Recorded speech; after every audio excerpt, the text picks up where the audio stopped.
কিয়ামতের ময়দানে সবাই মিলে সাইয়েদনা আদম আলাইহিস সালামের কাছে যেয়ে বলবে, ইয়া আবাল বাশার ইয়া আউয়ালাল আম্বিয়া, ও আদম নবী, আপনি দুনিয়ার বুকে প্রথম নবী। আল্লাহ নিজ হাতে আপনারে 60 হাত লম্বা করে বানিয়েছেন।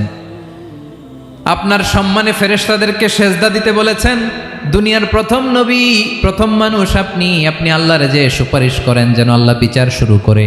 আদম আলাইহিস সালাম বলবেন, আমি পারবো না, মাফ করো আমাকে, আমি পারবো না।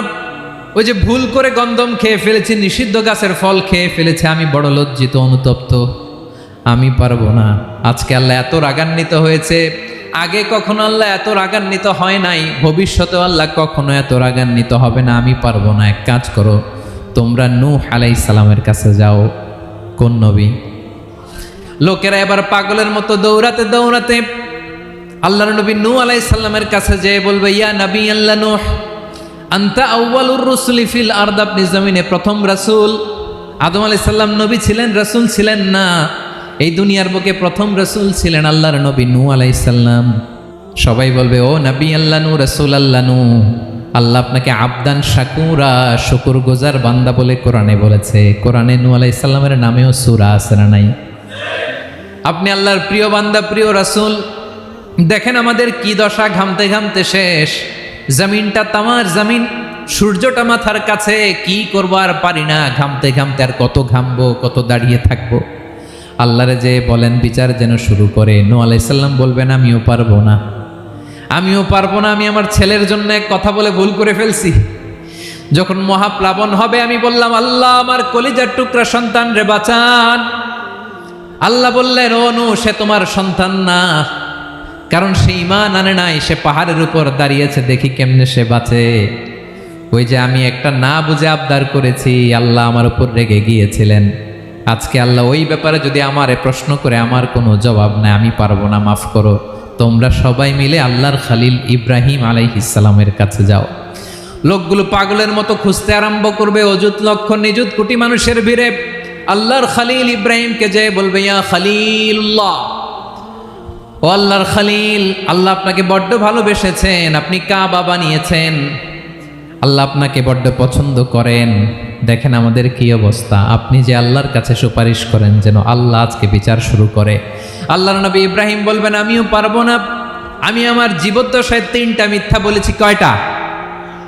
আসলে মিথ্যা না, একটু টুইস্ট করে, কৌশল করে কথা বলেছিলেন, ওইটাকে হাদিসে মিথ্যা বলা হয়েছে।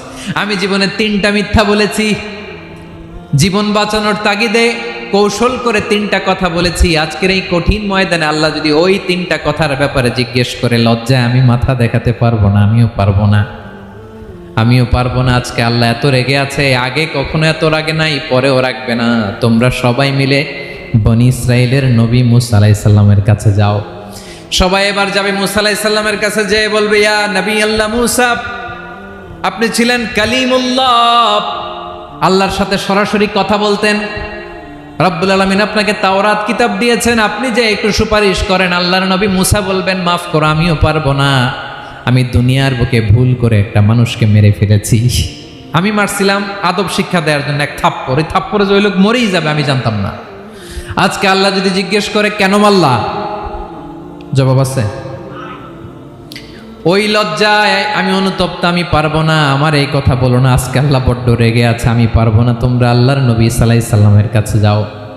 কিয়ামতের ময়দানে মানুষগুলো পাগল পাড়া হয়ে আল্লাহর নবী ঈসা আলাইহিস সালামের কাছে যাবে, যে বলবে, নবী ঈসা আপনি রূহুল্লাহ, বাবা ছাড়া আল্লাহ আপনাকে বানিয়েছেন, ইনজিল কিতাব দিয়েছেন, মৃত মানুষকে আপনি জীবিত করতে পারতেন। আজকের এই কঠিন বিপদের দিনে আপনি আমাদের সাহায্য করেন। আল্লাহর কাছে যে বলেন যেন বিচার শুরু করে। ঈসা আলাইহিস সালাম বলবেন, আমিও পারবো না। ইন্নী উবিদতু মিন দুনিল্লাহ, আমার উম্মত খ্রিস্টানেরা আল্লাহরে বাদ দিয়ে আমি ঈসার ইবাদত করেছে। আমার মা ম্যারি আর আমাকে ডাকতো জেসাস ক্রাইস্ট, আমার ইবাদত করেছে। যদিও আমি আমার ইবাদত করতে বলি না, ঈসা আলাইহিস সালামও ইবাদত করতে বলেছেন একজনের, তিনি কে? আল্লাহর নবী ঈসা আলাইহিস সালাম বলবেন, আমিও পারবো না। আজকে আল্লাহ অনেক রেগে আছে, আমি পারবো না। তবে একটা পরামর্শ দিতে পারি, একটা সাজেশন দিতে পারি। আজকের দিনে এই কঠিন মুসিবতের কালে, এই কঠিন সময়ে কেউ আল্লাহর দরবারে দাঁড়িয়ে একটা টু শব্দ করার ক্ষমতা কারো নাই। একমাত্র আখিরি জামানার পয়গাম্বর বিশ্বনবী মুহাম্মদুর রাসূলুল্লাহ ছাড়া। মানুষগুলো এবার আগুনের মধ্যে পানি দিলে যেমনি আগুন নিভে যায়, দাউ দাউ করা হৃদয়ে জ্বলন্ত আগুন তাদের ঠান্ডা হবে। কিয়ামতের ময়দানে ওই বিভীষিকাময় সময়ে মুসিবতের কালে মানুষগুলো পাগল হয়ে বিশ্বনবীকে খুঁজতে আরম্ভ করবে। সবাই মিলে বিশ্বনবীর কাছে যেয়ে বলবে, ইয়া রাহমাতাল লিল আলামিন, ইয়া খাতামান নবীন, রাহমাতাল লিল আলামিন। দেখেন আমাদের কি অবস্থা, কি কঠিন বিপদে আমরা আছি, দাঁড়াতে পারি না, সূর্যের আলোতে ঘেমে হয়রান। আজকে কেউ সুপারিশ করতে পারবে না। সব নবীরা অপারগতা স্বীকার করেছে, তারা বলেছে আপনি ছাড়া কেউ নাকি আল্লাহর সামনে দাঁড়াতে পারবেন না, আপনি একটু সুপারিশ করেন। বিশ্বনবী বলবেন, আসো আসো, আজকের দিনে আমি ছাড়া আল্লাহর সামনে কেউ দাঁড়াতে পারবে না। বিশ্বনবী মাকামে মাহমুদে যে আল্লাহু আকবার বলে সিজদায় লুটিয়ে পড়বেন। আল্লাহ রাব্বুল আলামিন বিশ্বনবীকে এমন কিছু চমৎকার শব্দ শিখাবেন, ওই শব্দগুলো দিয়ে আল্লাহর প্রশংসা করে বিশ্বনবী কাঁদতে আরম্ভ করবেন। বিশ্বনবী এমন ভাবে অজর দ্বারায় সিজদায় লুটিয়ে পড়ে কাঁদবেন, রব্বুল আলামিনের রহমতের দরিয়ায় জোশ লেগে যাবে। রব্বুল আলামিন এই দৃশ্য থেকে সহ্য করতে পারবেন না। রব্বুল আলামিন বলবেন, ইয়া মুহাম্মদ ইরফা রাসাক, ও নবী আপনি মাথা তোলেন, মাথা তোলেন, আপনার কান্না আমি সহ্য করতে পারি না। নবী আপনি মাথা তোলেন, সাল তুতা, আজকে আপনি যা চাবেন তাই দেব। নবী আপনি সিজদা থেকে মাথা তুলেন, সাল তুতা, যা চাবেন তাই দেব। ওয়াশফা তুশাফা, যার জন্য সুপারিশ করবেন তার সুপারিশ কবুল করে নেব। বিশ্বনবী এবার মাথা তুলবেন।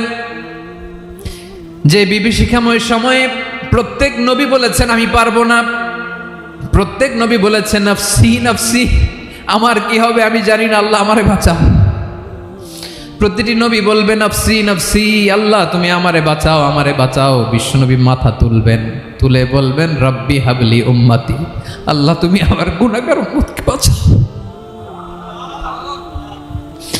এই দুনিয়ার বুকে রব্বুল আলামিন সব নবীকে একটা করে দাওয়া মুস্তাজাবা দিয়েছেন, মানে যে দোয়া করলে কবুল হয়ে যায় সাথে সাথেই। দাও বিহা, দুনিয়ার সব নবীরা ওই দোয়াটা দুনিয়ায় করে ফেলেছে। সব নবীকে আল্লাহ একটা করে দোয়া দিয়েছেন, নবী দোয়া করলেই কবুল। সব নবীরা ওই দোয়া করে ফেলেছে দুনিয়াতে। বিশ্বনবী বলেন আমি করি নাই। ওয়া ইন্নী আখতাবিউ দাওয়াতি শাফাআতান লি উম্মতি ইয়াউমাল কিয়ামাহ, আমার ওই স্পেশাল দোয়াটা আমি দুনিয়ার বুকে কঠিন বিপদে পড়েও কোনোদিন করি নাই। আমি আমার স্পেশাল দোয়াটা কিয়ামতের দিন আমার গুনাহগার উম্মতকে সুপারিশের জন্য রেখে দিয়েছি। আল্লাহ বলবেন নবী ইরফা রাসাক, মাথা তোলেন, আর কাটবেন না। বিশ্বনবী মাথা তুলবেন, আল্লাহ বলবেন সাল তুতা, আপনি যা চাবেন তাই দেব। ওয়াশফা তুশাফা, সুপারিশ করেন, সুপারিশ কবুল করব। বিশ্বনবী বলবেন আল্লাহ ওই স্পেশাল দোয়াটা দুনিয়াতে করি নাই, আজকে আমি তোমার দরবারে দাঁড়িয়ে কিয়ামতের দিন ওই দোয়াটা করছি। আল্লাহ আমার যে উম্মতের হৃদয়ে যাররা পরিমাণ ঈমান আছে, আমার একটা উম্মতকেও তুমি জাহান্নামে ঢুকাতে পারবা না। বিশ্বনবী পাগলের মতো একবার হাউজে কাউসারে যাবেন, একবার সিরাতে যাবেন, একবার পুলসিরাতের দিকে, একবার হাউজে কাউসারের দিকে পাগলের মতো দৌড়াতে থাকবেন, তার কোনো গুনাহগার উম্মত যাতে জাহান্নামে ঢুকে না যায়। সেদিন কেউ সুপারিশ করতে পারবে না বিশ্বনবী ছাড়া। এজন্য 5 নম্বর আল্লাহ বললেন মান যাল্লাযী ইয়াশফাউ ইনদাহু ইল্লা বিইযনিহি, কার সাহস আছে, কার এত বড় বুকের পাটা কিয়ামতের কঠিন দিন আল্লাহর সামনে দাঁড়িয়ে সুপারিশ করবে? কারো ক্ষমতা নাই, কারো ক্ষমতা নাই। বিশ্বনবী সেদিন সিজদায় পড়ে উম্মতের জন্য কাঁদবেন, সবাই কাঁদবে নফসি নফসি, আল্লাহ আমারে বাঁচাও, আল্লাহ আমারে বাঁচাও। বিশ্বনবী বলবেন উম্মতি উম্মতি, বিশ্বনবী আমার জন্য কাঁদবেন। আপনার জন্য কাঁদবেন, আমাদের জন্য সেদিন কেঁদে কেঁদে জাহান্নামের দরজায় দাঁড়িয়ে আমাদেরকে টেনে টেনে জান্নাতে ঢুকাবেন। এজন্যই বিশ্বনবীর ভালোবাসা যেন আমাদের হৃদয়ে ভরপুর থাকে। আমার ভাইয়েরা, প্রতি শুক্রবার বিশ্বনবীর উপরে বেশি বেশি যেন আমরা দুরূদ পড়ি। আমরা যখন বিশ্বনবীর সালাম দেই, দুরূদ পড়ি, একদল স্পেশাল ফেরেশতা আছে যারা বিশ্বনবীর দুধটা নিয়ে সরাসরি বিশ্বনবীর রওজায় যায়, যে বলে অমুকের বেটা অমুক আপনারে সালাম দিয়েছে। বিশ্বনবী নিজ কবরের থেকে নিজেই সালামের উত্তর দেয়। বিশ্বনবীর ভালোবাসা যেন আমাদের হৃদয়ে থাকে, বিশ্বনবীর সুন্নাহ দিয়ে যেন আমাদের জীবনটাকে সাজাই। পারা যাবে ইনশাআল্লাহ। বিশ্বনবীর ভালোবাসা ছাড়া কেউ জান্নাতে ঢুকতে পারবে